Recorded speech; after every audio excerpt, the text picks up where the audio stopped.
Hey, what's up guys? This is the video for section 6.1, which is graphing systems of equations. And these are going to be linear equations. There are different types of systems, but these are linear lines of equations. So let's go ahead and understand what is systems of linear equations first. So a system is when you have a set of two or more equations that have the same variables. For this class, Algebra 1, we are going to have only two equations in a system, but you guys can have three or more. And those equations must have the same variables. So I am using the x and the y for this system here. Notice that we have one equation, 2x plus y equals 10, and this is in standard form. And the second one is 3x minus y equals 6. The system usually, sometimes, they have like a bracket on the side, but it doesn't have to have a bracket on the side. But some books, some teachers, they use the brackets just to let you know that inside of this bracket is the system of equations. Myself, I usually don't use the bracket, so you're just going to see the two equations, one on top of the other one. So what is the big idea for system of equations? Well, when you guys solve, meaning that you want to find the value of the variable, what you want is find a number for x, you want to find a number for y, that when you guys do the work, you substitute the numbers, it gives you 10 in this case. Now remember, the equation can have different numbers. So let me just give you guys an example of what numbers you can use so you can get 10. So let me just zoom in here so you guys can see and understand the big idea. So let's say that I want to substitute a 4 into the x. So I'm just going to put 2 times 4, so there's the x, plus, and I'm going to substitute 2 for the y, and this has to equal this number here. So let's check. When you multiply, 2 times 4, that's 8, plus 2, that's going to equal 10. So that means that those two numbers, x equals 4 and y equals 2, is those are the numbers that can help you to find this answer. But here's the catch. There's a second equation. So if you say x equals 4 and y equals 2, you're going to substitute the same numbers here, and it has to work. So this equation right here equals 6. So let's try and check. I have 3 times 4 minus 2. So I'm just going to do the work here. 3 times 4, that's 12. 12 minus 2, that equals 10. So notice, we didn't get the same number. So what we say, since it worked for the first equation, yeah, we got 10 here, but it didn't work for the second equation. It worked for the first equation, but not the second one. We say that those are not your answers. X cannot equal 4, y cannot equal 2. So I'm just going to put a big X right here so you remember it didn't work for this one, but it worked for that one. So that's the big idea. You want to find the value of x, the value of y that you can use in both equations, and it will give you guys the right answer, it will make a true statement. And there's many numbers you guys can think of. There's many numbers you guys can use. But there's some answers that don't work, and there's an answer that does work, all right? So what do we want though? We want to find a solution, the answer of the system equations, which are the x and the y variables, or the values, okay? So I'm just going to read what it says here. The value of x and y that will make both equations a true statement is going to be your solution.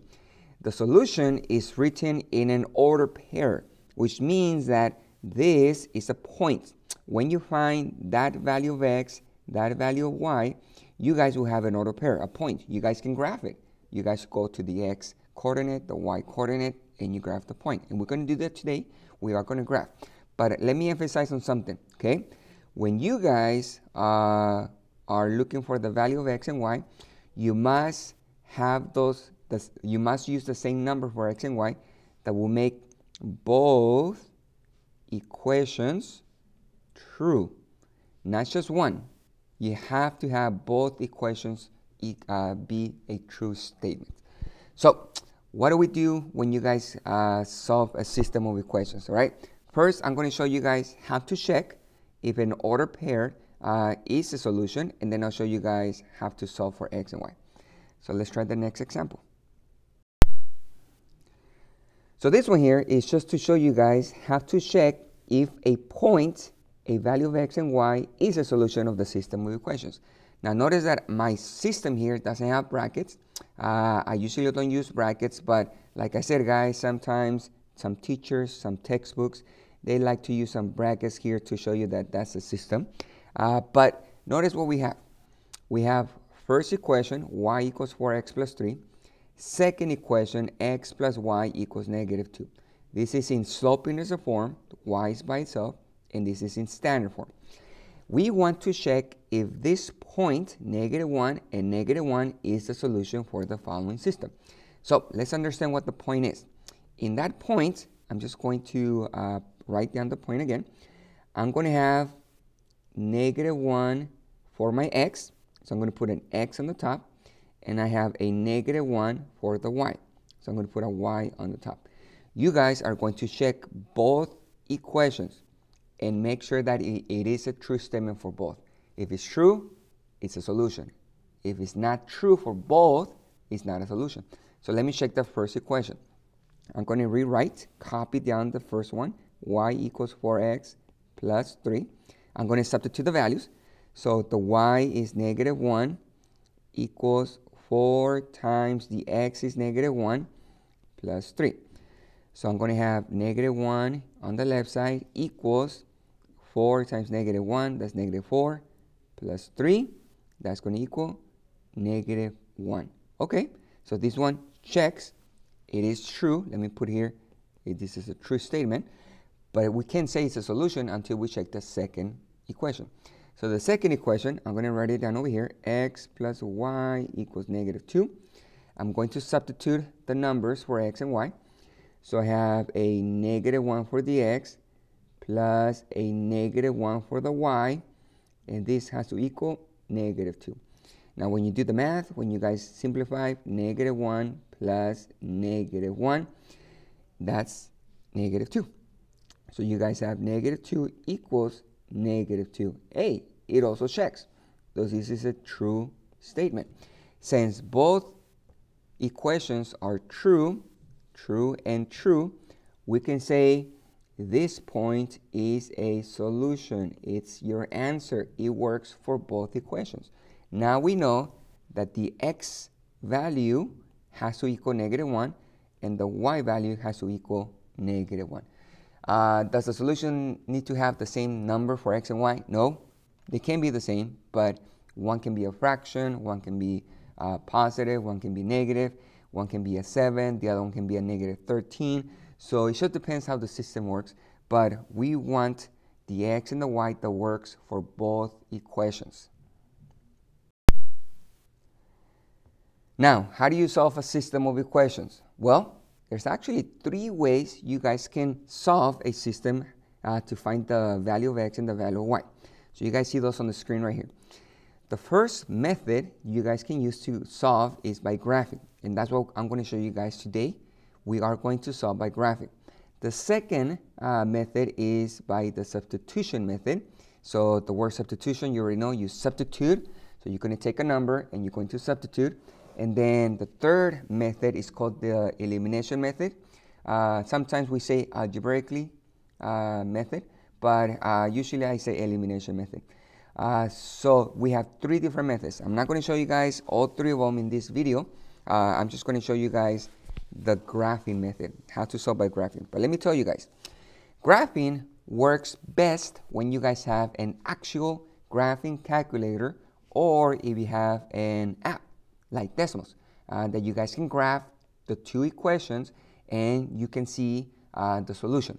So when you graph by hand, it's not the best way to find the answer, because when we do everything by hand, when we graph by hand, it's not accurate, our lines are not really straight, so we might be a little bit off, but I'm going to show you guys how to graph by hand though, how to solve by graphing by hand. And then in class, I'm going to show you guys how to use decimals. Okay, so let's go ahead and solve one system by graphing. Like I said, guys, my next video for my next section, this is going to be the method I'm going to use. Then after that, I'm going to do another video, and I'm going to show you guys elimination. But this one is solving a system by graphing. So let's understand what is a solution when you guys graph, okay? So when you guys graph, we have three options when you see the two lines on the graphing paper. So look at the first one. The first option right here is when the two lines actually intersect. And you guys can see where that point of intersection is at. So when you guys have this type of graph, the two lines are intersecting, we say the system has one order pair as a solution, one solution. What do I mean? You check where the two lines actually intersect, where they cross. So I see this point of intersection right here, and that is going to be my solution, x and y. You need to know what point is that. You can kind of, if I zoom in here, you can kind of see what is that point of intersection. And like I said, guys, this is kind of like very accurate because it is a graph. So my x will be 1, 2, 3, and I go up 1. So my solution, my actual answer will be 3 for the x and 1 for the y. It has a name. When you guys have a system of equations and we have only one solution, it's called consistent independent. So that system is a consistent independent. And you guys think about independent. When you guys are independent, you can do anything by yourself. You don't need help from anyone. So it's just one solution. So the point of intersection of the two lines is your solution. And this is how you write down your answer. Use parentheses. Make sure you guys use parentheses because it is an order pair, and you need to find the x and the y, right? Second option, when you guys graph, you might have parallel lines. Parallel will never intersect. So think about it. If a solution is the point of intersection and the parallel lines never intersect, that means we have no solution. There's no answer. The two lines are never going to intersect. So the name of the system when you have no solution, parallel lines, is inconsistent. So we have parallel, never intersect, it is inconsistent. You're not going to find the x and the y because there is no solution. And the third option, right here, guys, this one here, it looks like it's only one line, but imagine that the second line is on top of that black line. Let me draw one so you guys can see. So there's the black, and then here's a purple line on top. So when you guys have the same line, one line is on top of the other line, that means that we have many solutions. And the system is called consistent dependent. Dependent means many, and independent, let me just go back, means one solution. Now, let me go back here. What does it mean when you have a consistent dependent, many solutions? Well, the line, the purple line, is touching the black line underneath at every point. So every point, every x and y on that graph is your solution. And there's many, many points. Remember, the line goes to infinity and it's go to negative infinity. It's touching that second line all the time. So we have many solutions. You just write down many solutions if we have the graph where the two lines are the same. You're not going to look for x and y. The only one that you guys need an x and a y is when the system is consistent, independent, when you guys actually have a point of intersection. That's what you need to write down. What is the x and the y? If they're parallel, you write down no solution. If they're the same line, you write down many solutions. Some questions, they ask, what type of system is it? What they mean is it consistent, dependent? Is the system inconsistent? or is it consistent independent, right? So, but usually I ask you for the value of x and the value of y. So now you are ready to actually start graphing and solving a system of equations. I'm going to show you guys the examples on my next video. I don't want to make the videos too long, so make sure that you guys check the second part of this section 6.1, which is graphing system of equations, and make sure you guys are practicing. Make sure you practice, and I'll see you guys later.